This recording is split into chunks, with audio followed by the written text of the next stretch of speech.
ओम शांति। भाग्य विधाता भाग 2। इस पुस्तक में आज हम पढ़ेंगे बाबा बोले तेरा हाथ मेरे हाथ में है। इस विषय पर ब्रह्मा कुमार लक्ष्मण भाई जी अपने अनुभव सुनाते हैं। चलिए आज हम इसे पढ़ते हैं। मेरा जन्म मुल्तान अर्थात पाकिस्तान के एक छोटे से गांव डावरा में हुआ। गांव में 6ठी कक्षा पास करके मैं अंग्रेज़ी मिडिल स्कूल के बोर्डिंग में दाखिल हुआ और फिर हाई स्कूल के बोर्डिंग में दाखिल हुआ। 10वीं कक्षा के बाद मुल्तान में DAV कॉलेज में दाखिल हुआ। आदरणीय ब्रह्मा कुमार जगदीश भाई जी अर्थात ज्ञानामृत के पूर्व संपादक भी वही मुझसे एक कक्षा आगे पढ़ रहे थे। सन 1947 में हिंदू मुस्लिम दंगे भड़कने के कारण हमने मुल्तान छोड़ दिया और परिवार सहित कुरुक्षेत्र जिले के शरणार्थी शिविर में सही सलामत पहुंच गए।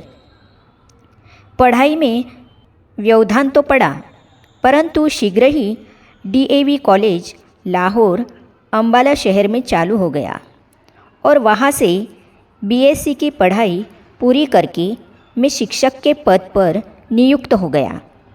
इसके बाद मैंने छोटे भाई बहनों की पढ़ाई की जिम्मेवारी उठा ली और आत्मा प्रकाश भाई संपादक ज्ञानामृत को सन 1956 में पटियाला इंजीनियरिंग कॉलेज में दाखिल करा दिया।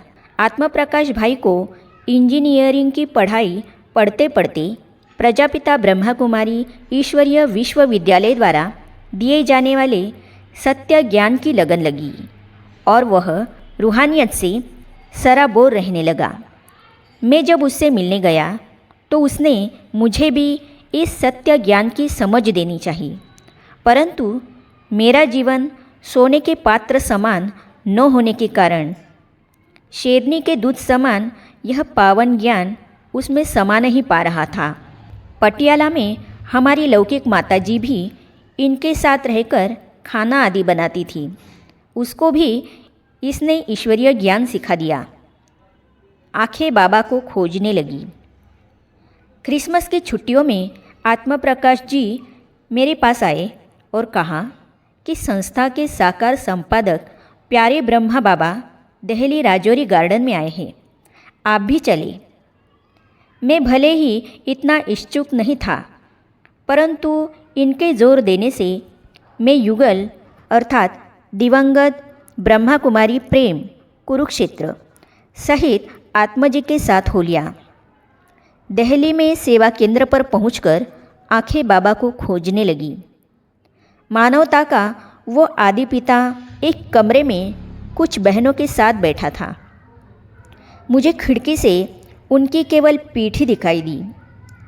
फिर हमें क्लास में भेज दिया गया। दादी हृदय मोहिनी जी क्लास करा रही थी। हम बैठे ही थे कि सिर पर गर्म टोपी पहने आत्मिक प्रेम और रूहानियत का प्रकाश फैलाते हुए अति स्नेही ब्रह्मा बाबा भी क्लास में पहुंच गए, परंतु बाबा आए और चले गए, सभा में बैठे नहीं। ये सब रूहानियत की लहरों में लहरा रहे थे। इसके बाद हम एक लौकिक रिश्तेदार के घर जाकर ठहर गए। अगली सुबह आत्मा प्रकाश भाई तथा प्रेम जी तो सुबह सुबह ज्ञान कक्षा में पहुंच गए, पर मैं ठंड और सुस्ती के अधीन हुआ बिस्तर में ही पड़ा रहा।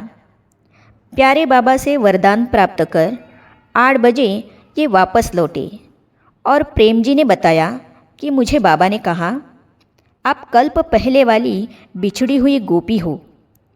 ये सब रूहानियत की लहरों में इतने अधिक लहरा रहे थे कि इन्होंने फैसला कर लिया कि आत्मा प्रकाश भाई अब नौकरी करें, कुछ कमाएं और हम सब ज्ञान हंसों की पालना करें, क्योंकि यह लक्ष्मण अर्थात लेखक तो ज्ञान में रुचि लेता नहीं है। इनकी बातों से जब ऐसे संकेत मुझे मिले तो मैंने आत्मा प्रकाश जी को कह दिया कि जाओ जहाँ जाना हो, क्रोध और दुख से बोझिल मेरे मन की यह प्रतिक्रिया इसीलिए हुई कि मैं इसे पढ़ाना चाहता हूँ और यही मेरे इस स्नेह को संदेह की नज़रों से देखकर मेरे विरुद्ध जाने की योजना बना रहे हैं। मुझे भगवान तो दिख नहीं रहा था, इसी पर आस थी।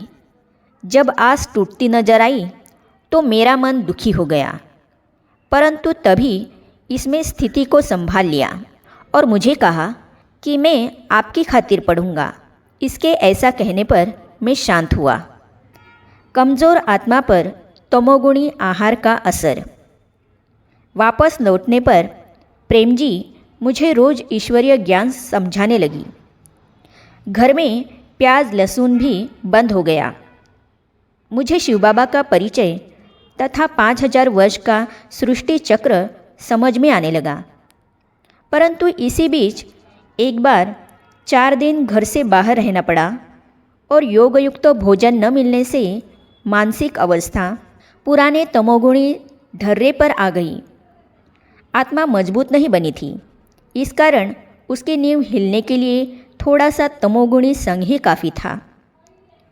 आत्मप्रकाश भाई जब भी आते मुझे ज्ञान के गुह्य राज समझाते, पर मेरा एक ही उत्तर था कि आपका ज्ञान अच्छा है, परंतु मैं इसमें चल नहीं सकता। प्रवचन से बड़ा आचरण। एक दिन मैं भोजन करने बैठा था। आत्मप्रकाश जी की जान पहचान का एक ज्ञानी भाई जो इन्हीं के कॉलेज में प्रोफेसर था पहुंच गया। मैंने शिष्टाचारवश कहा, आओ भाई, आप भी खाना खाओ। उसने झट से कहा, आप तो सिगरेट पीते हो, अर्थात मैं आपके साथ कैसे खा सकता हूँ। मैं मुख से तो निरुत्तर हो गया, पर मन ने मुझसे कहा, देख, यह सिगरेट पीना तो दूर, पीने वाले के पास बैठना भी नहीं चाहता। कितना नियंत्रण है इसका अपने पर। क्या मैं ऐसा नहीं बन सकता? और उसी समय मैंने प्रण कर लिया कि ज़िंदगी में आगे कभी नहीं पीऊँगा। इस प्रण से मैं उस दिन के बाद कभी नहीं हिला। कहते हैं, प्रवचन से बड़ा आचरण होता है। स्वयं के आचरण में उतारी हुई धारणा ही दूसरे के जीवन में उतारी जा सकती है। सिगरेट पीने वाला दूसरे की सिगरेट कैसे छुड़ाएगा? वह तो प्रोत्साहित ही करेगा। मुझे लौकिक माँ का लोकलास से दूर ऐसा निर्मोही रूप देखने को मिला कि मेरे अंदर निर्मित काम क्रोध की दीवार खिसकने लगी।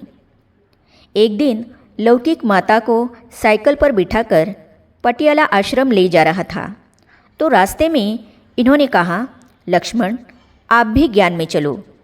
मैंने कहा, माताजी, मेरा कोई बच्चा नहीं है, दुनिया हंसेगी। माताजी ने तुरंत उत्तर दिया, मुझे पोते या पोती की कोई ज़रूरत नहीं है। मैं तो हतप्रद रह गया। कोई भी भारतीय दादी सदा ही पोते पोती की बाट जोहती रहती है।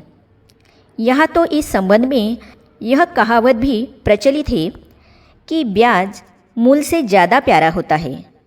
परंतु मेरी माँ को इतनी बड़ी क्या चीज़ मिल गई जो यह इस सांसारिक तृष्णा से भी पार हो गई।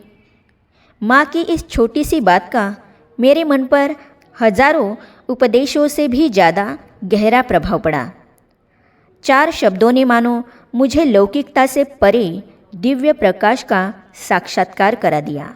अपने अनुभवों में ब्रह्मा कुमार लक्ष्मण भाई जी आगे कहते हैं, पाप की नई परिभाषा। आश्रम पहुंचने पर मैं भी योग कक्ष में चला गया। 2 बहनें योग करा रही थी।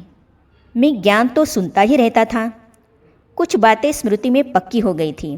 तो इसे हम पढ़ेंगे अगली कड़ी में। तो ये जानने और पढ़ने के लिए इस चैनल को सब्सक्राइब करने के साथ ही साइड में जो बेल आइकॉन है उसे भी क्लिक कीजिए, ताकि आने वाली सभी वीडियो और अब तक की सारी वीडियो आप तक पहुंचती रहेगी।